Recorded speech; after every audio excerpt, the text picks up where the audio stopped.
I was in a Rep City Regional Hospital with a heart attack. I had open heart surgery and two bypass surgeries. But when I came out of surgery, this male nurse wouldn't give me more pain medication because I was really in pain and I didn't understand why. That heart surgery was the most painful thing I ever went through. But my stomach was on fire, like somebody burning me with a torch or cigarette lighter or something. I was feeling down here, but I couldn't feel anything. Just my skin was burning. I was in really a lot of pain, and that male nurse wouldn't give me any more medication. But I was there, I think, 2 days and 2 nights or something like that. And all that time, that male nurse was cussing me out, using an F word on me, just every way possible. Anyway, that male nurse was saying, "You fucking dumb son of a bitch and Indian, you fucking bastard. I'm gonna knock the fucking piss out of you. I'm gonna kill your fucking ass if you don't quit bothering me and asking me for medicine." And then he came over to my whispering, and his head and face was right in front of me like this. He's bending over these bars that I had to protect me on the side. And I knew he was gonna hit me, and I couldn't lift my arms or move my arms or nothing. And I was trying to do my best to move my arms up like this, and then I thought he was going to hit me in my face, so I was trying to get my hand up to it, but I couldn't control it, and it fell down like that. And he reached over and grabbed my arm and took my arm up and slammed my arm down beside me on four times, but he hit that rail that was beside me, and they put up for patients so you don't fall out. And then he kept that up, and he said, "You gonna shut up, or do I have to kill you?" So he come over there, and he was standing, rushing me and cussing, and he said, "I'm not gonna give you no pain medication." And he said, "I'm going for a break," he said, and he left. But when he was leaving, I started praying because I was in so much pain, and he turned around, come back in, and he said, "You stop that damn praying," he said. "No," I said, "I'm going to pray even if you kill me or do whatever." I said, "I have a right to pray, and I'm going to pray, and you're not going to shut me up." He said, "I'll shut you up," he said. And then he must have finally given me a shot that I was asking for. But when I was starting to fade off really fast, he pulled my hospital gown up, and he took something sharp, and I felt it, and I thought to myself, "Oh no, he's going to kill me," but there's nothing I can do. I can't even move my arms up to protect myself. And then I woke up and I was really in pain and asked for a nurse. And the nurse came in and she said, "What's the matter?" And I said, "I want to report a male nurse." And then I told her what he did. And I said, "I want to speak to a nurse supervisor or somebody that has authority." I said, "I want to make a complaint against that male nurse." And she said, "Well, there's a nurse supervisor just three doors down from this hallway." She said, "I'll go get her." And that supervisor came in and I made my report. And she said, "Well, he's not going to get away with that. We can take action on him right now. I'm so glad you told me." She said, "That's not right. He's not going to get away with that." She said. So she left, and then she never came back that night. And the next day she came by with the doctors and a whole bunch of people. I don't know how many. They were all looking at my abdomen, and then they went off a little ways and they were talking, and they'd come back and look at me again. I didn't know what they were talking about. I didn't have the slightest idea. And when I asked them, they wouldn't tell me. I was ready to be discharged to come home to my reservation, and the hospital car was going to pick me up the next day. And I wanted to come home so bad. I didn't like being in that hospital. I had a sense that there was some really terrible evil in there. And I was scared of that place. And I thought if I stayed there, they were going to kill me. And the night before I was supposed to be discharged, I was so happy. I was laying in my room, and somebody came into my room, a woman, and she said, she's standing at the foot of my bed, and she said, "Are you Vernon Traversy?" And I said, "Yes." "Are you going to be discharged tomorrow?" And I said, "Yeah." And she said, "When you go home," she said, "as soon as you get home, promise me that you'll have somebody take pictures of your abdomen and your back." She said, this this hospital, these people here did something terrible to you. And she said, I can't stand it, but I have to come and tell you. So she said, I want you to promise me that you'll do this. So I came home the next day. I came home on a van, and my girlfriend said, well, I checked your insulin and syringes in your box, and we got to get a hold of your nurse to come and fill those tomorrow morning. She said, because you're going to need to take your pills and insulin before you eat. So I said, yeah. And she said, I'll phone the West Winds Healthcare organization up to Timberlake that takes care of you, and get a hold of your nurse and tell her it's emergency, you need your syringes filled. So she did that, and they told her, well, the nurse will be down there first thing in the morning. And the next morning, she was here right away, about around 9 o'clock, and she came in and she started filling my syringes and medicine box. And while she was doing that, I told her about that woman. I said, that woman told me I need to have somebody take pictures of my abdomen. She took me over to the window. I'm blind, and she said, stand right there. She said, and I stand in front of the window, and she pulled my shirt off, and all of a sudden she screamed just as loud as she could, my God, my God. She started saying, my God, my God. And here, she said, it looks like somebody took a knife and cut you over 30 or 40 times on your stomach.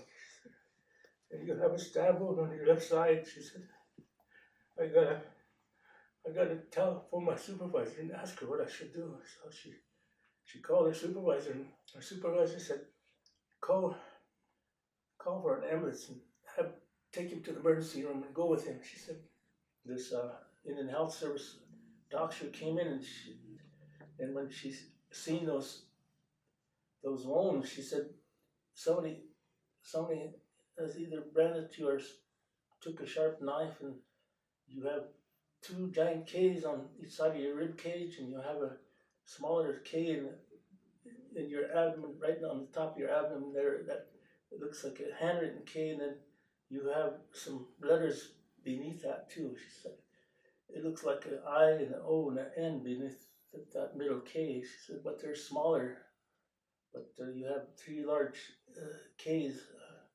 And she said, my pastor and my girlfriend was in there, and the nurse was in there, and she said, I've never ever seen anything like this. My God, she said, this is torture. She said, no human being should have to go through this.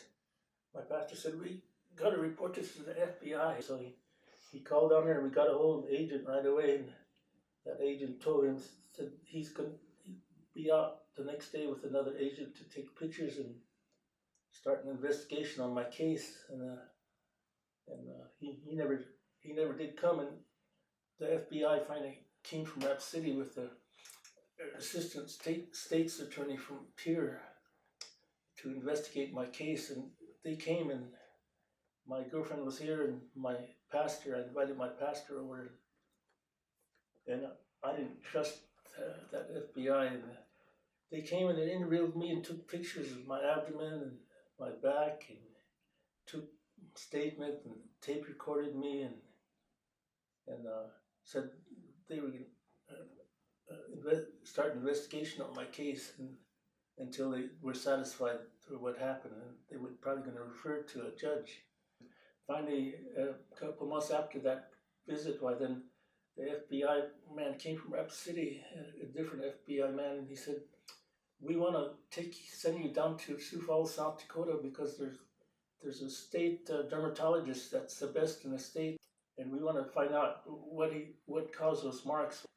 We went over, and we went into a building, and one of my lawyers named Chase, something from Standard Rock, he was that Seattle firm hired him because they didn't have they couldn't file an appeal in South Dakota unless they had a representative that was from South Dakota, an attorney. So they got this Chase.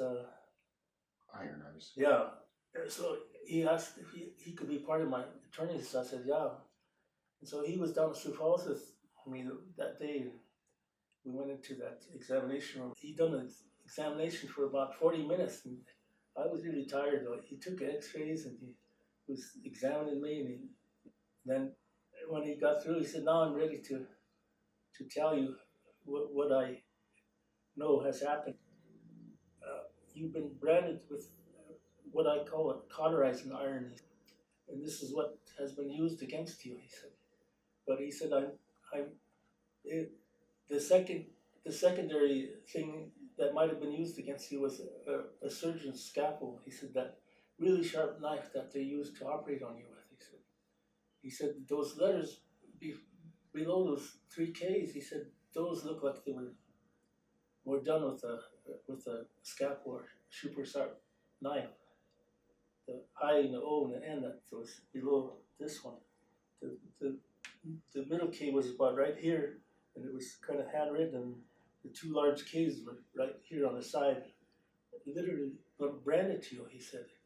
And he said, this is the most horrible thing I have ever seen. He said, I've seen a lot of stuff in torture and other different forms, but he said, I've never seen where they would do that to any human being. He said, and he said, I'm so disgusted. He said, I don't know what to do. I think he said, I'm going to need time to think about this.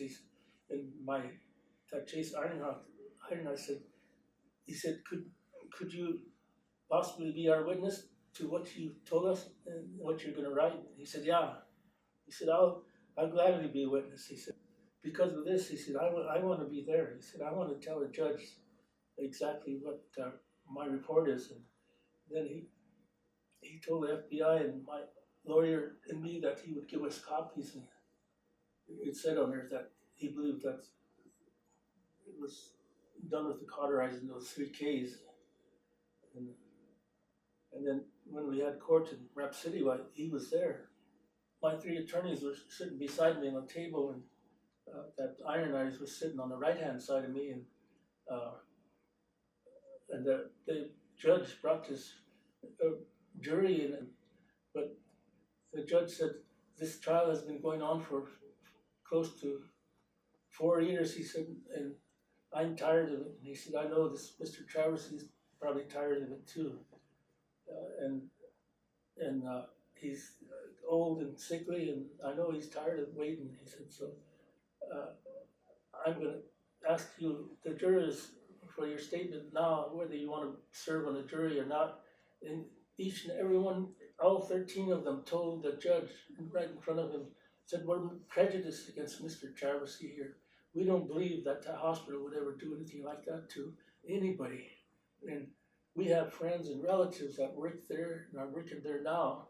And so we each and every one of them asked to be excused on the grounds that they were not only prejudiced against me, but they had friends and relatives working at that hospital at that time, or there was even 3 or 4 of them that were retired from that hospital. We asked to be excused from this jury. All 13 of them said that, but that judge said, no, I'm going to ask you to be patient here. He said, and I'd like to ask you to at least give this Mr. Traversy the benefit of a doubt. He said, because you're the last jurors, he said, I don't want to postpone this for another year or so to get a different jury selected, he said. And he said, so I'm going to ask each one of you, I have to receive your deal officially. And each one of them told him about the 3rd time, said, we're prejudiced against this Mr. Traversy. We don't want to be, we asked to be excused from this jury. We don't want to be here. And that judge, when they all went through that, he said, I make the judgment here. He said, you guys are now the official jury. He said, I want you to retire to the jury room. He said, in 15 minutes, and then come out and be ready to resume or start our case. Our main case was against that male nurse. And here they put a male nurse up there that I never ever talked to in my whole life. And he had the same name as that male nurse that attacked me. And this male nurse gave testimony. He said, I know this Mr. Traversy. This Mr. Traversy was a patient of mine, and I never ever once abused him or said anything to him wrong. And my lawyer said, that's not that nurse that we interviewed before, in pre-trial. They said, we were in Rap City and we investigated all the people that we could, and we talked to that original male nurse, and this male nurse is not that one. So that all of those witnesses, they got up there, they were all false witnesses, every one of them. And my witnesses, they only asked for a few questions. They took the dermatologist and they took my home health nurse that took the first pictures, and that's all they allowed as the witnesses. And the tribal, the Native American newspapers in Rap City, that I think there was 2 or 3 at that time, and they made a request to be at that trial, and that judge denied it. Instead, he only let in one white newspaper, the Rap City Journal, and he didn't allow any. He said he wasn't going to allow any Native Americans in a courtroom because he said there's potential for them starting trouble. So, but that regional hospital brought in 20 or 30 people that were sitting right behind me, and they didn't have no business sitting in there. So the only Native Americans in my trial was me and Chase Ironhawks, my lawyer. But and I was waiting for my attorneys to say, that they should have objected to that judge allowing that jury to take court when they all said they're openly prejudiced against me. And I kept telling my attorney, I said, why don't you guys say something? I said, I'm not dumb. I said, but I at least have enough smarts to know that you should be objecting to this. I said, you should ask for a different jury. I said, that's against the law to let that jury take place like that. I said, it's a kangaroo jury. I said, it's a kangaroo court. And I said, I know I'm not going to win now. I said, so I'm going to start praying. I said, I prayed all the rest of the time in the court, and I listened to all these false witnesses give false statements. I had never ever talked to them before in my entire life. And they had different supervisors, completely different people. And my attorneys knew that, and they wouldn't object or nothing. So I lost that court, and I should have won that because my witnesses were the best and everything. And I had pictures, of my case, and I had doctor statements and priest statements and everything you can think of. But I never ever thought this federal judge would probably some sort of a hidden racist himself. But I know from a lot of research I did on the Ku Klux Klan that sometimes people in powerful positions secretly belong to that Ku Klux Klan. Now, my scars are all faded away. The one in the middle is almost gone, but you can barely see these 2 big K's yet. My girlfriend says, she says that those might be there for a lifetime. But after 5 years, those ION below is gone. It's completely gone too. But my spirit, my soul, as a Lakota, my spirit and soul will never accept what they did to me. And I can't do nothing about it except pray, but I'm praying all the time. I can't forgive those people. Whether that Ku Klux Klan is working in there or those people did that, they did that to me because I was blind and they wanted to hurt a Native American. They wanted to show the Native American people that they had power over us and that they could kill us and hurt us if they wanted to do it.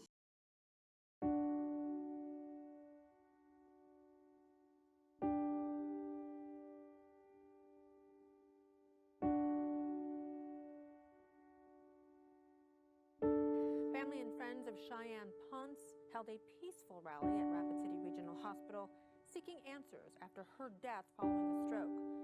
The family alleges Ponce needlessly died while in recovery in the care of the hospital.